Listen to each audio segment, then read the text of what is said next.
मन अधिनायक जय हे भारत भाग्य विधाता। पंजाब सिंध गुजरात मराठा द्राविड उत्कल गंगा, विंध्य हिमाचल यमुना गंगा उच्चल जलधि तरंगा। तव शुभ नामे जागे, तव शुभ आशीष मांगे, गाहे तव जय गाथा। जन गण मंगलदायक जय हे भारत भाग्य विधाता। जय हे जय हे जय हे जय जय जय जय हे।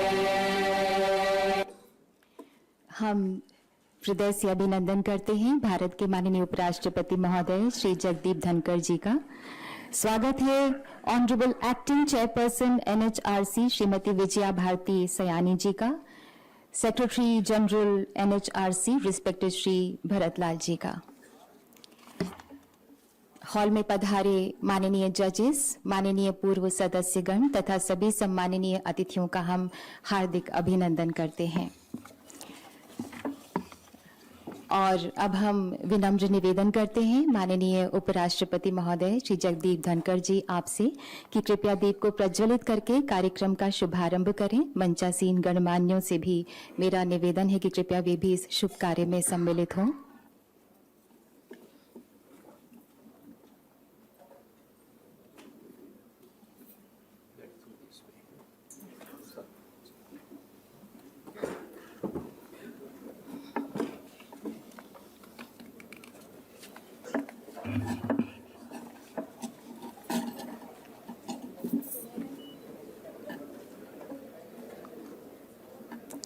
एक दिए से अगर अनेक दिए जलते हैं तो उस दिए का जलना सार्थक हो जाता है।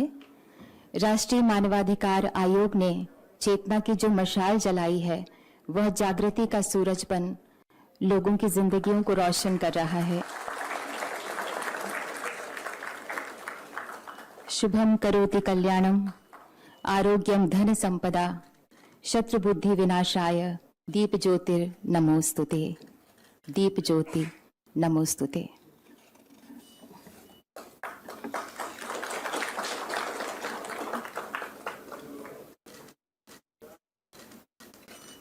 हमारे यहाँ परंपरा रही है कि किसी भी शुभ कार्य के प्रारंभ में दीप प्रज्वलन किया जाता है। इससे माहौल ईश्वरीय हो जाता है, अपनों की शुभकामनाएं साथ जुड़ जाती हैं। We begin any auspicious occasion with lighting of the lamp. बहुत बहुत धन्यवाद माननीय।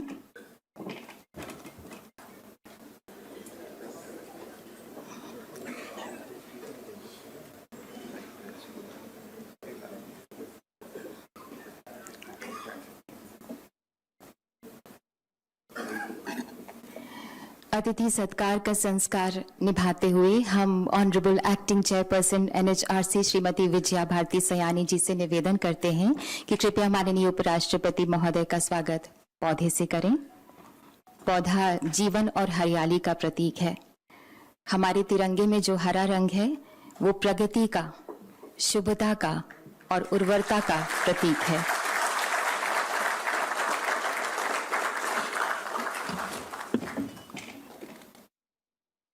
बहुत बहुत धन्यवाद। और अब हम निवेदन करते हैं secretary general NHRC respected Shri Bharatlal ji आपसे कि कृपया स्वागत संबोधन दें।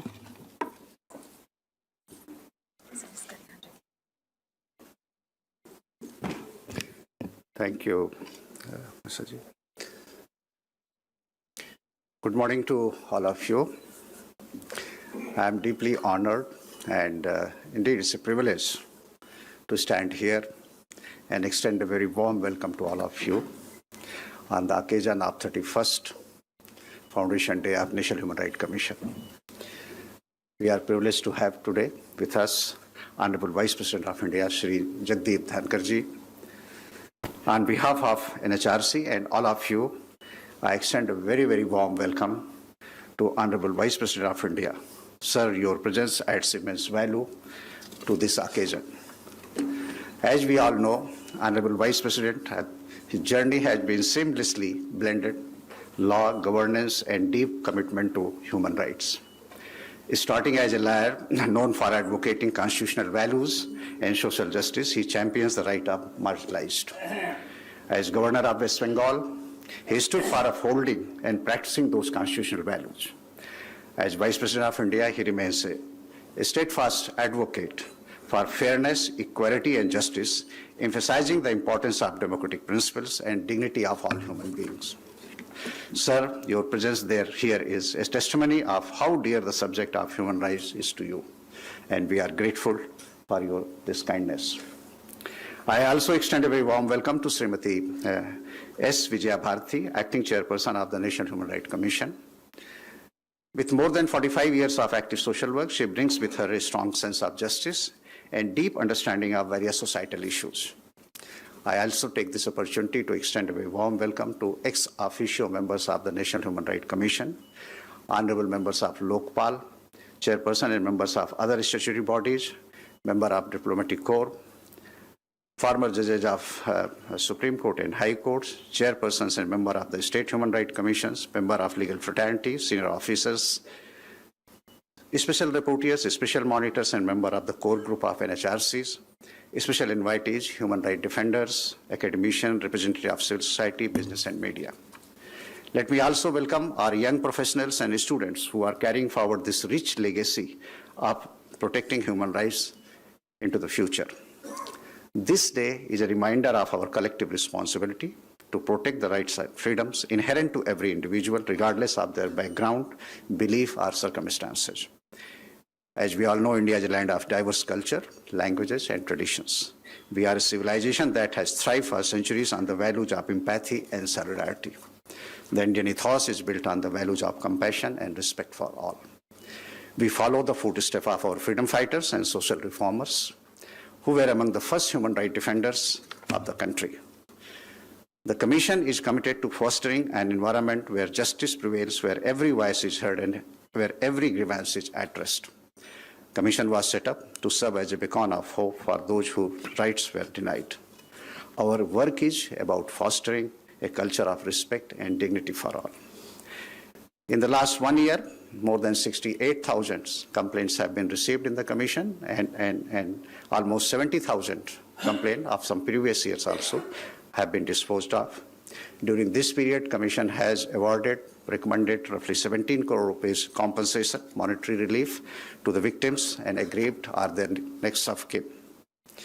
In the past 1 year, NHRC has issued some very important advisory, and especially I would like to mention protection for and rehabilitation of individuals engaged in begging, for the rights of the widows and rights of children against child sexual abuse material. Commission is focusing on such marginalized groups who need our attention.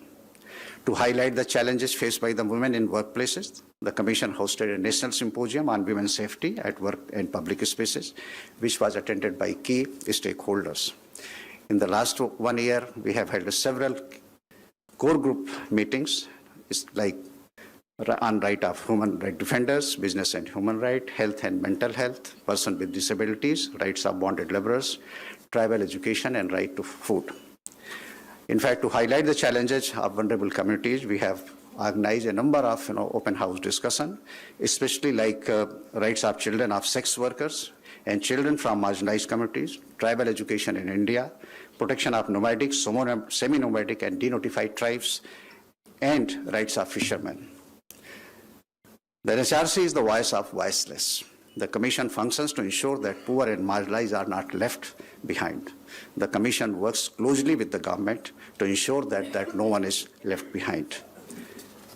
NHRC plays a vital role in promoting human rights discourse at various international forums. The Commission uses these forums to highlight the country's ethos of viewing the whole world as one family, in the lines of Vasudhaiva Kutumbakam, and emphasizing the values of empathy and compassion. Working in close collaboration with other national commissions, their counterparts in the states, and State Human Rights Commission, whose representatives are amongst us today, the National Human Rights Commission underscore the importance of protecting and promoting human rights, ensuring dignity of every individual.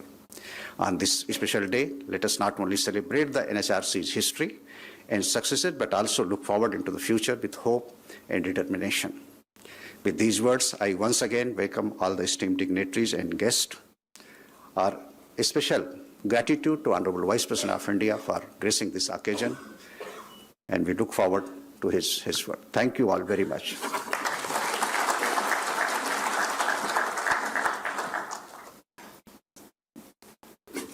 बहुत बहुत धन्यवाद respected Shri Bharatlal जी।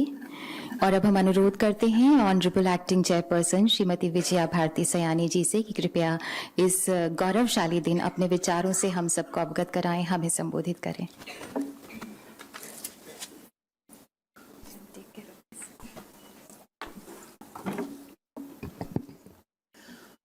माननीय श्री जगदीप धनखर जी, Honorable Vice President of India, members of Judiciary, Secretary General, Director General, former members of the National Human Rights Commission, chairpersons and members of tribunals and commission, state human rights commissions, senior officers, office bearer and representatives of the UN organizations, diplomats, learned members of the bar, media persons, civil society members, distinguished invitees, dear brothers and sisters. It's a great honor to address you today on the occasion of the 31st Foundation Day of the National Human Rights Commission of India. As we gather to celebrate this significant milestone, we stand united in our shared commitment to the ideals of human dignity and justice for all. Sarve bhavantu sukhinaha, sarve santu niramaya, sarve bhadrani pashyantu, ma kaschit dukkha bhag bhavet. May all be happy. May all be free from all illness. May all see what is auspicious. May no one suffer.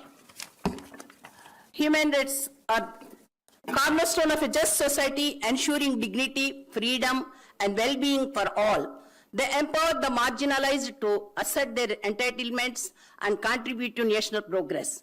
It is both an honor and a privilege to welcome the Honorable Vice President Shri Jagdeep Dhankhar ji to this gathering. As former governor of West Bengal, he played a vital role in fostering dialogue and upholding democratic integrity, ensuring that every citizen's voice was respected. Shri Dhankhar ji's extensive experience in constitutional law and his advocacy for social justice and educational reform resonate with our mission at the National Human Rights Commission. He emphasizes that nurturing human rights is not just an obligation, but a fundamental aspect of our national identity, deeply rooted in our civilization and enshrined in our constitution. India's progress as a nation is closely tied to its commitment to human rights, deeply embedded in our civilization and enshrined in our constitution. As a home to 1/6 of humanity, India is becoming a role model for the world in promoting individual dignity and freedom. Our rich cultural tapestry showcases our strength in diversity. The principles of Manav Dharma and Bahujana Sukhaya, Bahujana Hitaya reflect our belief that the welfare of all guides our actions.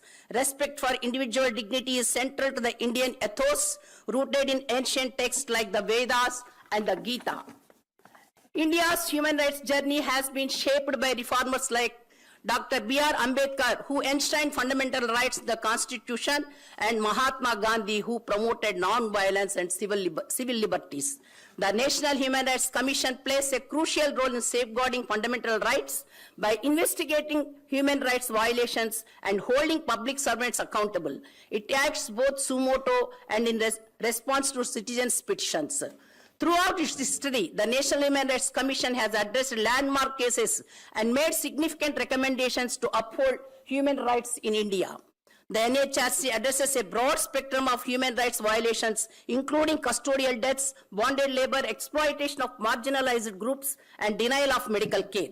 In cases of custodial violence, the Commission has highlighted systemic law enforcement issues, advocating for essential police reforms. Additionally, the NHRC has taken important steps to advocate for the rights of marginalized communities, including transgender individuals. Recently, the NHRC responded to grave reports of harassment and sexual assault against women in Sandesh Kali, West Bengal. A spot inquiry conducted by NHRC members revealed a climate of fear and intimidation that prevented victims from seeking justice. The NHRC conducted independent inquiries alongside addressing complaints, investigating human rights violations in 30 cases over the past year. It also undertakes spot visits to facilities such as prisons, schools, hostels, and health centers. NHRC has appointed special rapporteurs and monitors to focus on critical issues like policy reforms, children's rights, and health.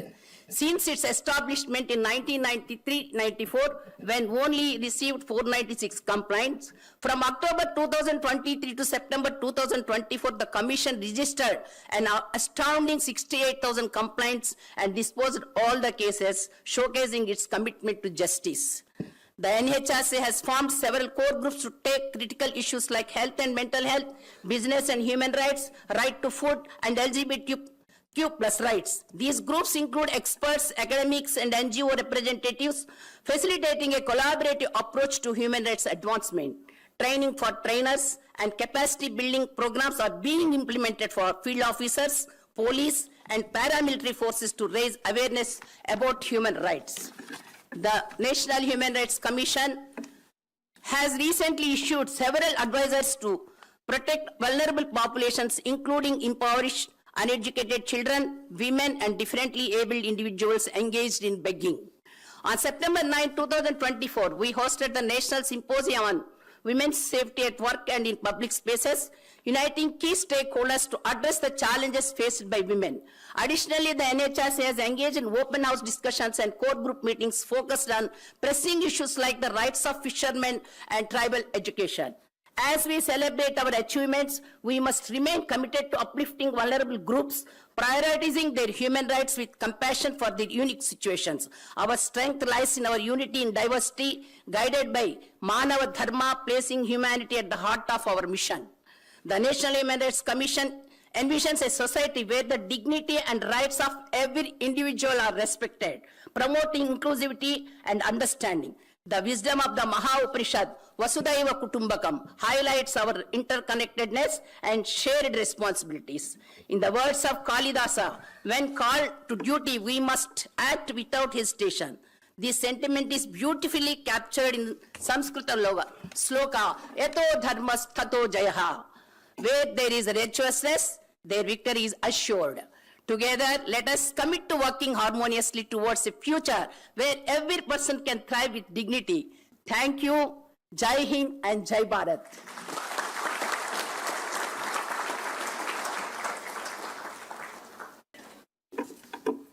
धन्यवाद महोदय।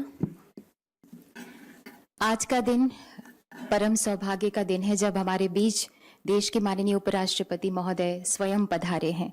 माननीय, हमारी आपसे करबद्ध प्रार्थना है कि कृपया हम सबका मार्गदर्शन करें, हम सबको संबोधित करें। एक बार जोरदार तालियां माननीय उपराष्ट्रपति महोदय के लिए।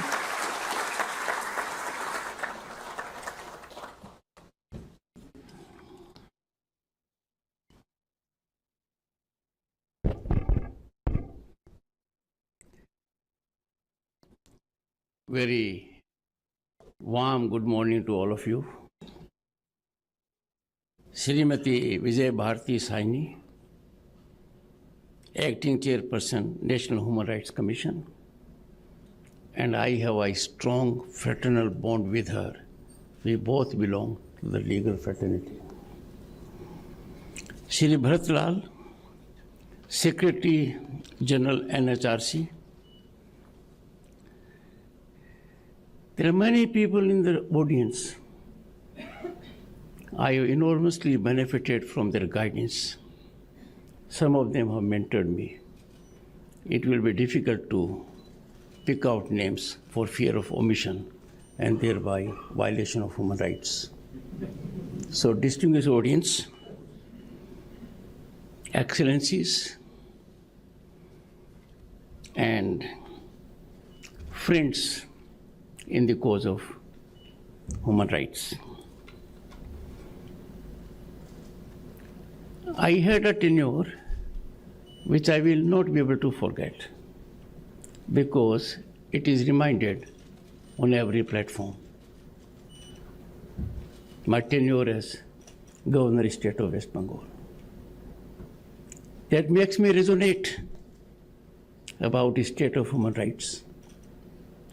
But ladies and gentlemen, post-poll violence in West Bengal does not define the scene in the country. It is in isolation. But whenever someone calls me former governor of state of West Bengal, I am reminded of the great contribution by National Human Rights Commission. And law of the ruler rather than rule of law defined the situation. It emanated from a report rendered by former member of National Human Rights Commission, Sri Rajiv. A thorough report that addressed all issues and also indicated the way ahead. Friends, I am happy to be here to mark the 31st Foundation Day of the National Human Rights Commission of India. Today we are not only commemorating an institution, but the fundamental values that are integral to this institution, integral to the Constitution of India, and more importantly, integral to our society and culture. This year, the World Human Rights Day theme is equality, reducing inequalities, and advancing human rights. Equality has to be understood as it is beyond definition as such. However, indisputably, at the core of equality is that all human beings are born free and equal in dignity and in rights. Religion, race, color, sex, status, or other facets are merely superficial. Discrimination in any form is challenging to core aspects of human rights. Human rights are best secured and nurtured with public response. There can be no greater custodian of human rights than the public at large. We need to stand firm when such violations occur. To respect others' human rights is to respect one's own human rights. To respect others' human rights is a divine duty. These rights are inviolable. Preamble of our Constitution, seeking justice, liberty, equality to all citizens, is a sense of human rights. They need to have fraternal feelings with respect, and for persons who have a different point of view, the other point of view, different perceptions and views.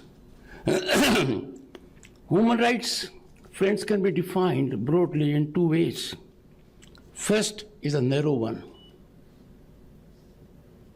legal way of defining human rights. Drop of a hat, we jump to it. Make a very small isolated instance as systemic. That's a legal way. The notion grants certain rights to individuals by their inherent being. No law is needed. We are born with human rights. We are born with basic rights. They are inalienable to humanity, inalienable to the individual. And therefore, according to me, in all humility, we must see human rights from this prism. That is our way. That is Indian way. That is the way we have lived through over 5,000 years. No country in the world can lay such a claim. When we go into evolution of these rights, they primarily started to begin with political rights, including the right to life and liberty. There was gradual accretion of other rights.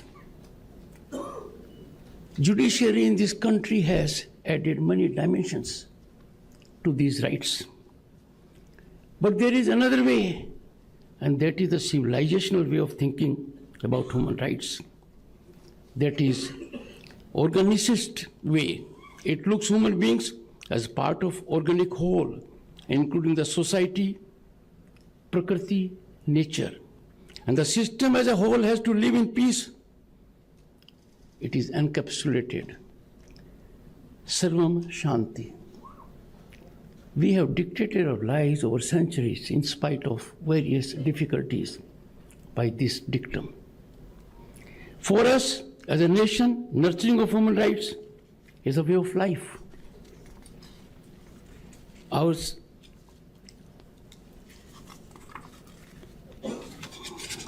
The civilizational way of thinking of rights did not evolve from political rights or economic rights and then adding other rights, such as freedom of conscience.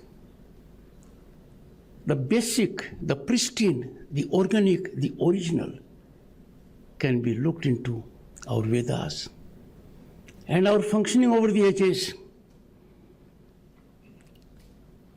This defined Sukh for all, well-being of all, happiness for all. This defined we come to the planet as trustees, not as exploiters. We live not for us, but for all. We know for sure we can be happy only with everyone being happy. In as much as we have in togetherness to save this planet, because this existential challenge is not to an individual. It is beyond any element of race, caste, creed, color, or geographical boundaries. Similar is the situation with respect to human rights. Sarva Sukhina Bhavantu, the chairman focused it. This is motto of NHRC. What a grandiose motto. A motto emanating from our civilizational ethos, emanating from what we have lived through. We have all through the history exemplified it, and in the face of very daunting circumstances, some of which were ruthless, reckless, trampling our civilization, yet the nation stood firm. That's what India is, that's what Bharat is. Our scriptures were and are our charters. They are repository of knowledge and wisdom. They are repository of human way of life. One will have to strive for years to come to add to them. That is ultimate when it comes to knowledge. And these scriptures were loud, everyday proclamation of these rights that society and civilization granted. Our civilization created institutions to ensure that these rights were honored. In any governance in this country at any point of time, those who governed had to listen to the voice of senior people, our sages, our seers. They were the real controllers of morality, propriety, and all that constitutes welfare of humanity at large. Our temples ran open kitchens so that there was freedom from hunger. Education was free, so there was right to education. Friends, if you look at the Indian Constitution, it has 22 paintings. The first one is Gurukul. It defines our society, is concerned that everyone would have access to education.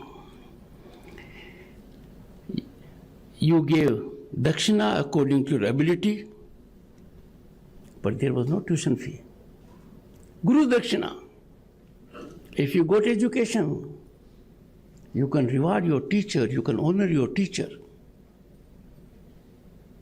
but it did not have compulsion element. It had optional element. It had to emanate not from your fiduciary strength, but from call of your soul. That was sublimity we practiced and are on way to it. Everyone was allowed to practice their faith. Look at our country. Who came? They came. They were received. They were absorbed. They were in oneness. They felt at home in this country in the same manner as they felt at home at other countries. A countries which they had to live under circumstances which are indescribable. That was the scenario, friends. So on and so forth, I can keep on going, but the list is endless. In a way, human rights are very much part of our moral fabric, our way of life. And why only just past? Our contemporaneous governance, look at it.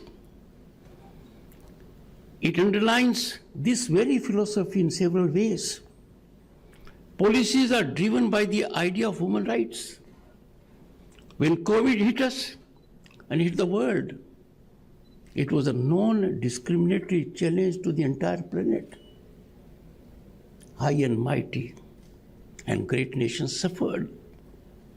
In that scenario, the government ensured in this country that no one sleeps hungry, regardless of access to their means of livelihood. Free grants were given, friends, to 850 million people, empowering them to face the challenge. What started on 1st April 2020 continues till this date. And I wonder, still in the world people talk of hunger crisis in this country? I am appalled. 850 million people are getting support of free ration in this country. And that is irrespective of their color, caste, creed, religion, geographical location, or other aspects. All I can say is, those who think about India's hunger situation need to reflect.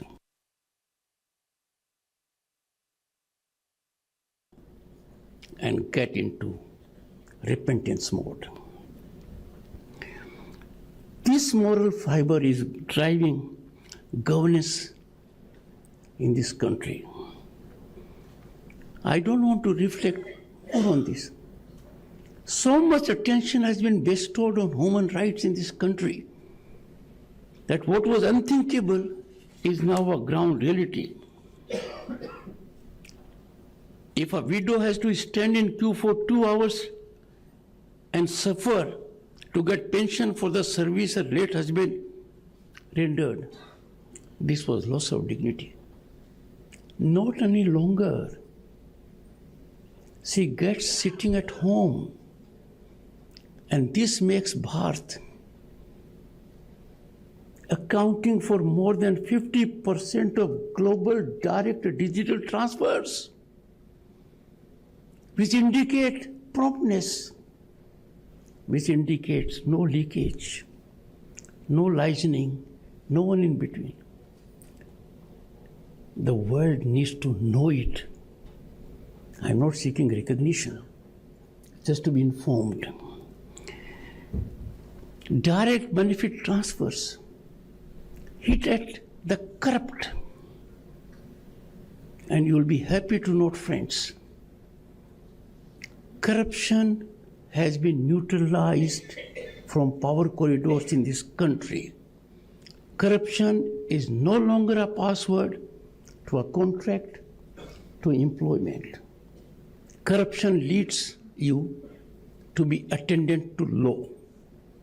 Gone are the days when some thought we are above law. The equality before law in this country has been demonstrated to such a wholesome level that human rights fusion and blossoming is taking place. Such a large country with such diversity. The world needs to know about it. Another serious issue is they know it. They seek to run it down. I'll come to that later. Not long ago, in our country, and in the world it happens, in major part of the world still, ignominy of women defecating in public. A huge challenge for a country like ours, 1.4 billion people, to take care of this most significant human right aspect which occurs minimum twice a day. And look at now, our scene is dotted by areas that are 100% free of this menace. The work is going on.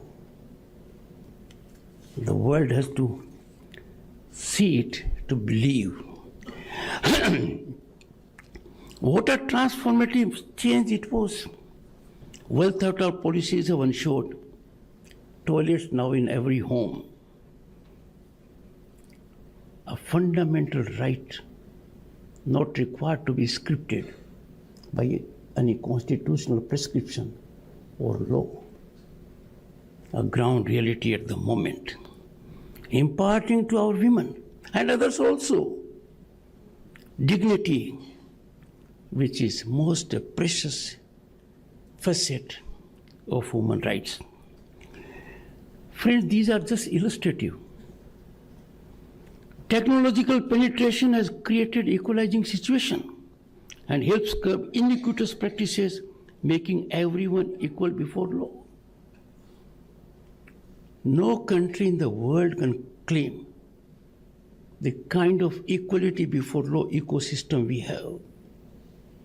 Those who thought they were above law, beyond the reach of law, enjoyed immunity from law, are suffering at the hands of law. And everyone in this country is accountable only and only in accordance with law.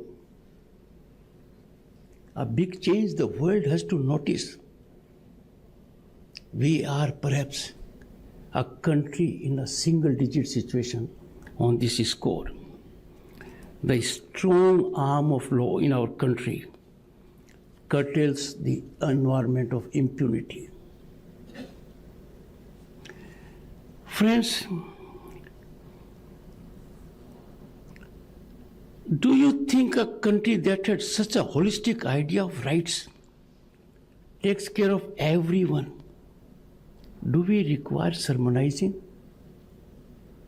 Do we require lecturing about human rights?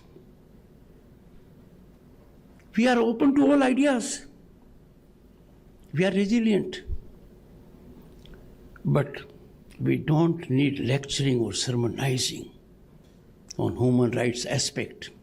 Certainly not. I must, friends, compulsively advert to unfortunate aspect as well. Unfortunately, this great civilization suffered taint on its otherwise unblemished record. I must record it, you see. Not that we have not had air pockets or strong headwinds that traumatized people on the plank of human rights. We had, but limited.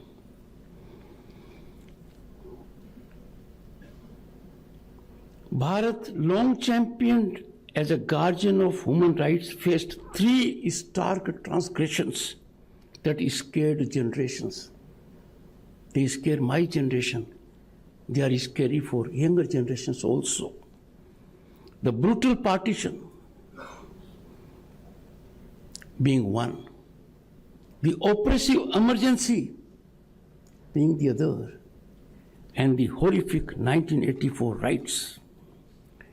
These traumatic events stand as somber reminders of the fragility of civil liberties and the imperative to vigilantly safeguard human dignity. But then we are a nation to quickly fix situations, to learn our lessons. As a tribute to our deep commitment to human rights, laudable steps have been taken. I will recount only the recent ones. The nation is celebrating Constitution Day, 26th November, every year. This will remind us all to fervently work towards a realization of noble values emanating from our preamble, thereby nurture human rights and create an atmosphere for their blossoming. Another significant step was taken this year. June 25 will be observed every year as Svidhan Hatya Divas to mark imposition of draconian emergency. Friends, this is intended to honor the spirit of millions who struggle to revive democracy despite facing inexplicable persecution at the hands of an oppressive government then. This will help keep the eternal flame of individual freedom and defense of democracy alive in every Indian. Youngsters will come to know all about these aspects every year. The nation, and friends in particular, my young friends, must be informed that on June 25, 1975, the then Prime Minister Indira Gandhi, in a brazen display of dictatorial mindset, strangled the soul of our democracy by imposing emergency on the nation, resulting in violation of human rights. Lakhs of people were thrown behind the bars for no fault of their own, and the voice of the media was silenced. And judiciary at the apex level failed as never before. And therefore this step has been taken. These are not being looked in this country from partisan angle. In this country we look at events and situations only from one angle, and that is angle of nationalism, angle of constitution. Friends, Constitution is our North Star when it comes to human rights. Celebration every year of Constitution Day on November 26 is a reminder of our duty to nurture human rights. Every person in this country, particularly youth, will be reminded of this solemn obligation, solemn duty to be performed for democracy and for the nation. Constitution Hatya Divas similarly on June 25 every year will act always to remind us of the dangers and challenges to human rights. While track record of Bharat as a nation, as custodian of human rights is singularly remarkable, and this I am saying with utmost restraint. I am using minimum words. In this scenario, there are pernicious forces within and without that in a structured manner seek to unfairly taint us. These forces are overzealously in overdrive. They have an agenda that is far distanced from human values or concern for human rights. Friends, such is the sinister design that on all conceivable occasions, these forces that are inimical to Bharat avail national and international fora to tarnish our fair human rights record, arrogating for themselves the right to calibrate. I pose a question to myself. Who has imparted this right to them? And it is most opaque. Hardly due diligence. Ground reality is very different, as I indicated about hunger situation. Some of these think, and that is a colonial mindset. They think they are ordained to enjoy such a right to harangue you, civilizations like ours, to doctor situations, to impede our growth. These forces have to be neutralized by actions that exemplify, if I may say so in Indian context, pratighat. These people have another strategy. They devise their own indices. They rank everyone in the world. The exercise smacks of imperial hubris. To show a nation in bad color, they have a list of nations. I dare them to come to this country. If there is heavenly spirit, heavenly ecosystem, it exists more here than any part of the globe. We are a nation of saints and sages, culture and civilization, empathy, sympathy. During COVID, facing a challenge, we supported 100 other countries. Wherever there has been a crisis in the globe, by way of evacuation requirement or earthquake, this country has always gone ahead. Expansion is the worst form of human rights transgression. This country has never believed in expansion, has been victim of expansion. Prime Minister of this country has unequivocally stated on a global platform, we are not living in an era of expansion. We have to resolutely address issues and conflagrations by discussion and diplomacy. This is Bharat. These sinister forces are driven by an agenda that is fiscally fueled by people who seek to make a name for themselves, trying to shame them. They try to create havoc with the economic system of this country and made no bones about it, no secret of it. First one partly successful, second one collapsed. The balloon was punctured. Human rights, friends, as a concept, should ignite us to look inwards. There are occasions in your life, day in and day out, when you can serve human rights by hand-holding people, the aged, the challenged, the needy, and also you can do it by counseling. People need counseling. Every country in the world should measure human rights on a yardstick of well-being of their country's body politic, overall economy.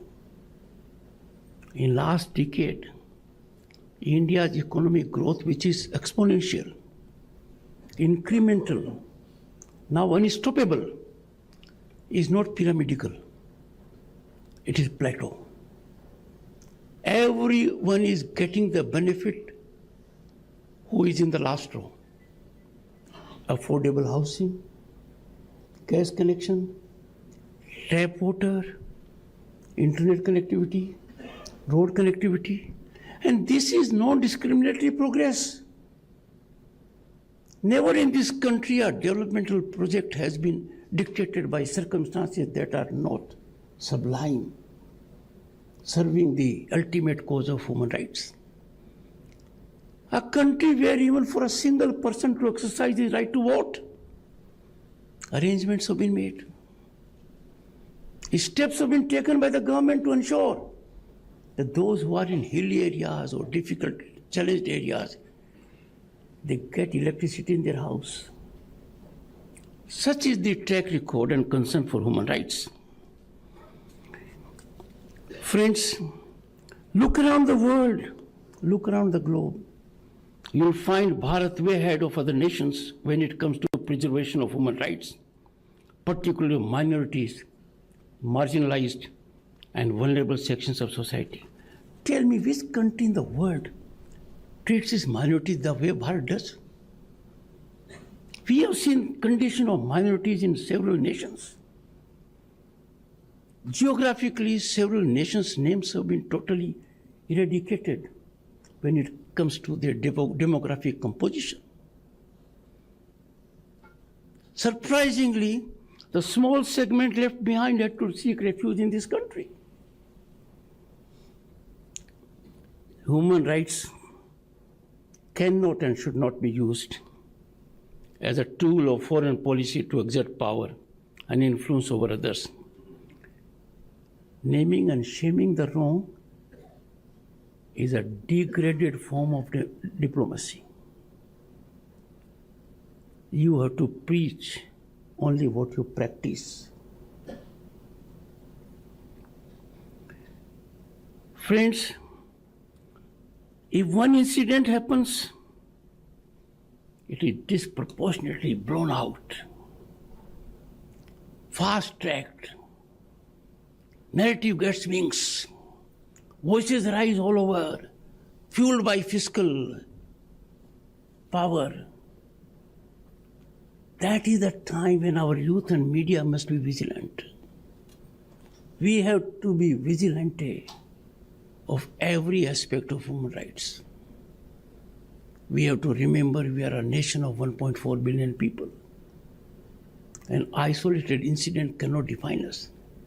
But their incidents just go unnoticed. Nelson has never been remembered more. When I think of those nations that turned Nelson's eye to such kind of horrendous transgressions of human rights, I do not wish to dwell more on it, but catalogue the events in Europe alone. You'll find it. Look at our school system. We don't have the kind of shootings that some countries claiming to be very developed have it, virtually on a regular basis. Friends, with those who are closely aligned, an approach turns from clinical analysis to blissful ignorance, which allows us to draw conclusions of the political nature of approach to human rights. And let me remind you of one recent incident. An incident that defines what human rights ought not to be. That is virtually a crucible of decimating human rights. The world has seen it. Some have suffered in this country. The most disheartening aspect of the plight of Hindus in our neighborhood and the deafening silence of so-called moral preachers, custodians of human rights. They are totally exposed. They are mercenaries of something which is totally antithetical to human rights. Look at the kind of barbarity, torture, traumatized experience, boys, girls, women. Look at our religious places being sacrileged. We are too tolerant, and being too tolerant of such transgressions is not appropriate. I call upon everyone in the country to seriously reflect, think if you were one of those. Evidence in episode after episode is piling up that the deep state is engaging in lawfare against rising powers. Somehow it seems they are unable to digest the rise of civilizational states in the international system who assert their own identity. Let me reflect a little away from the issue. Does United Nations Security Council reflect a sense of human rights when it keeps 1/6 of humanity away from it? There has to be auditing of its performance. Friends, the discourse of human rights is calibrated for political projects. Get a project, get money, get some people employed. You are applauded only when you talk negative of this country. I know of an institution in the world that claims to be at the peak. They call Ivy League institutions. A book has been written, Snakes in Ganges, over it.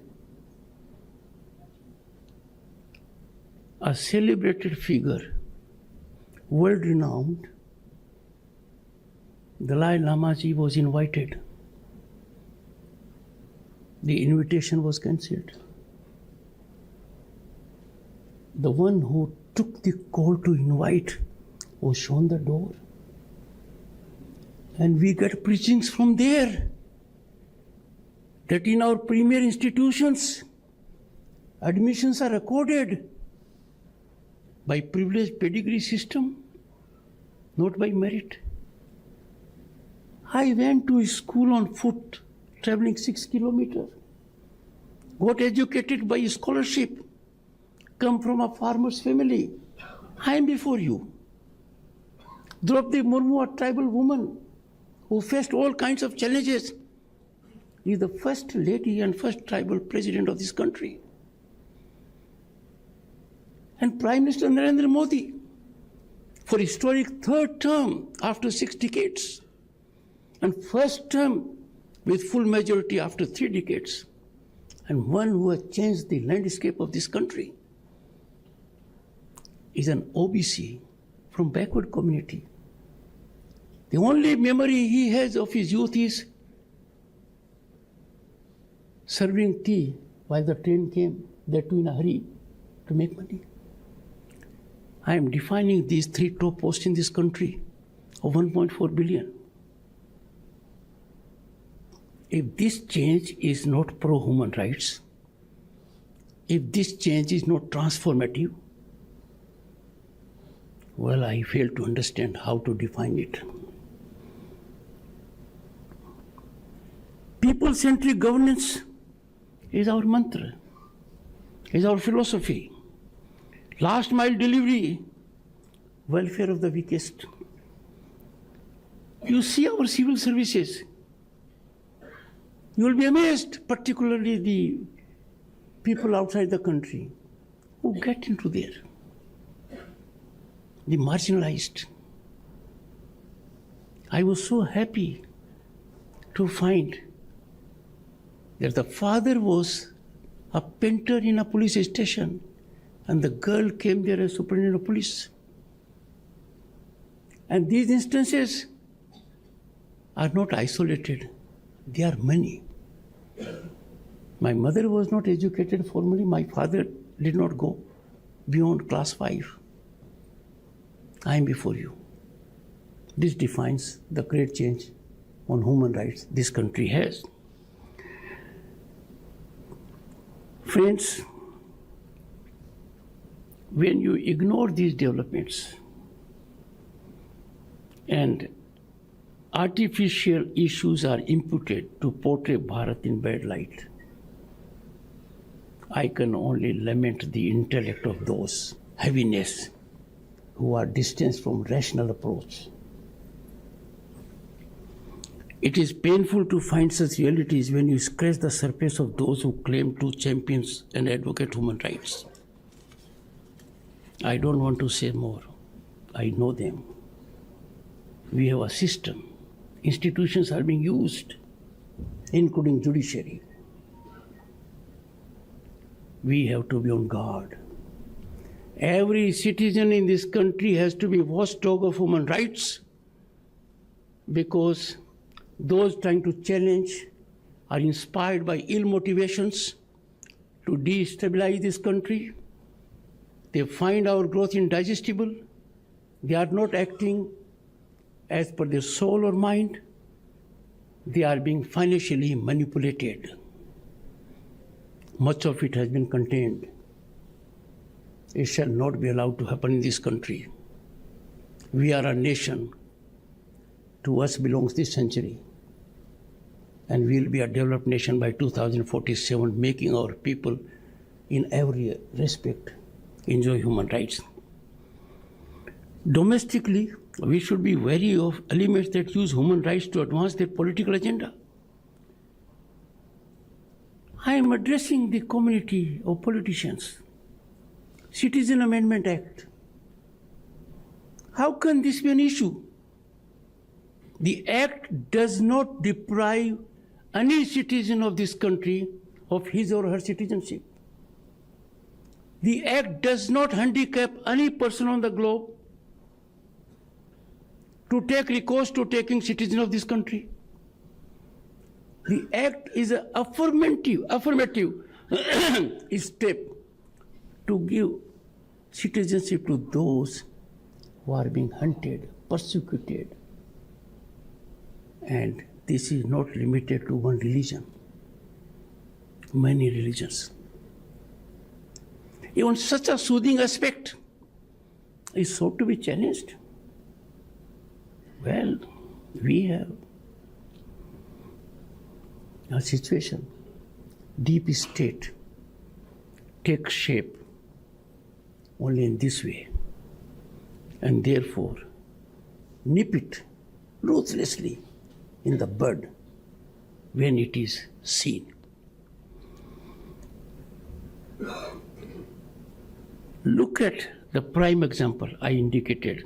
There couldn't be a better gesture of social magnanimity collectively expressed by an act of parliament than CAA.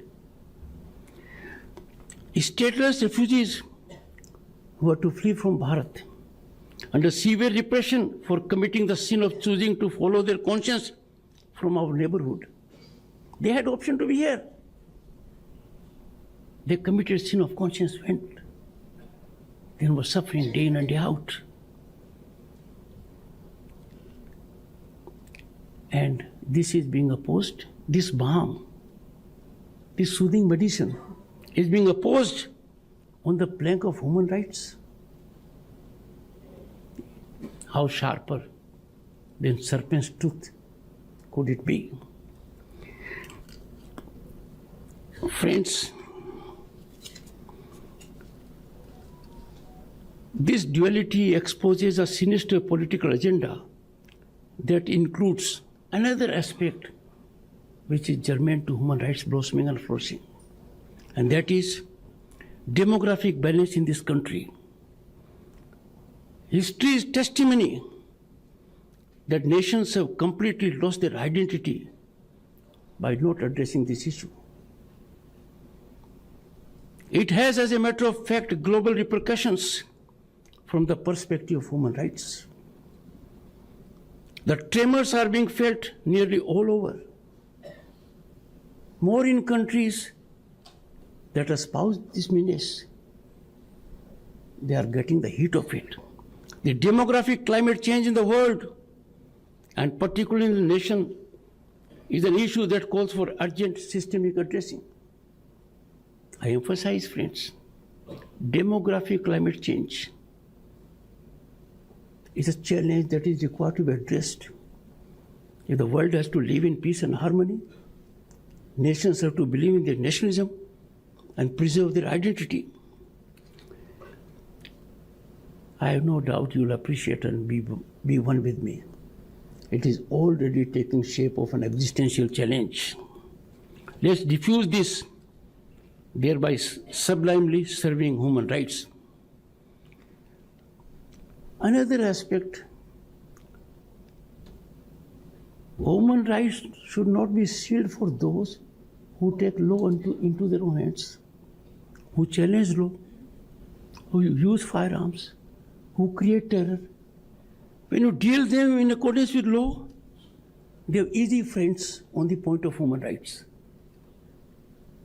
Police ने कहाँ गोली मारी, कैसे मारी, ये नहीं देखते किसको मारी, किस हालात में मारी, क्यों मारी.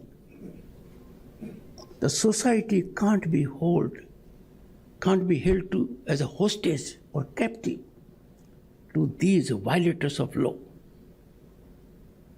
Law enforcing agencies have to courageously play on the front foot to deal with these rogue elements who are not only loose cannons to society, but a severe threat to human rights. Fortunately, this is being done in this country effectively. Violators of law threatening attitude, challenging law and order. There can be no more worse enemies of human rights than these sections. But painfully, what a travesty. These rogue elements of society, these violators of law, who are threat to the society at large, are afforded cover by human right plank institutions. On this occasion, I want to leave you with two ideas, friends. First, if you are a practitioner of law, some of you are. I have been one myself for decades. Fight for the rights and dignity of the weaker sections of society. Also fight against those who seemingly seek to fight for them, but are fighting for someone else. Expose those. Never let anyone appropriate the discourse and guaranteed rights for sinister political designs. This is happening. I want to look only through political prism, what gain it is for me, and then I moderate my response. Please don't do it when it comes to nationalism, when it comes to nation, when it comes to development, when it comes to human rights. Play your politics, be partisan, but on these issues, please be bipartisan. Second, if you have legal education or are interested in research, take time to focus on those who seek to teach us and are ignorant, who seek to teach us not the subject, but indoctrination. Overcome them, expose them.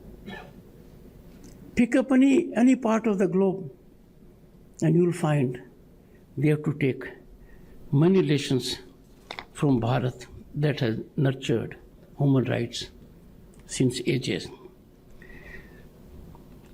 Friends, we have heard great stories about the care of the last mile individual, but we want to find the precise governance model that enables this execution of human rights. Study it, evolve one, contribute to policy making, and that has to be translated into politics also.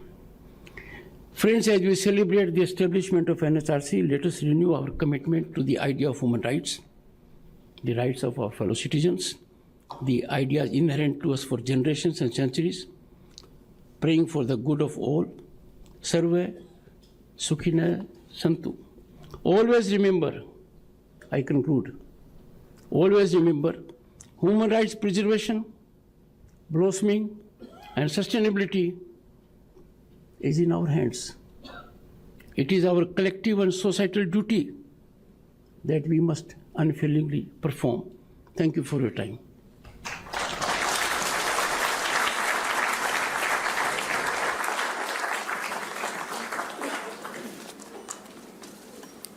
बहुत बहुत धन्यवाद माननीय, आपकी प्रेरणा के लिए, आपके संबोधन के लिए। हम आप सभी से अनुरोध करते हैं कि कृपया राष्ट्रगान को सम्मान देने के लिए अपने स्थान पर खड़े हो जाएं। जनगण मन अधिनायक जय हे भारत भाग्य विधाता, पंजाब सिंध गुजरात मराठा द्राविड़ उत्कल गंगा, उज्ज्वल यमुना गंगा उज्जल जलधि तरंगा तव शुभ नामे जागे तव शुभ आशीष मांगे गाहे तव जय गाथा जन गण मंगलदायक जय हे भारत भाग्य विधाता जय हे जय हे जय हे जय जय जय जय हे। बहुत बहुत धन्यवाद तथा हार्दिक आभार माननीय उपराष्ट्रपति जी।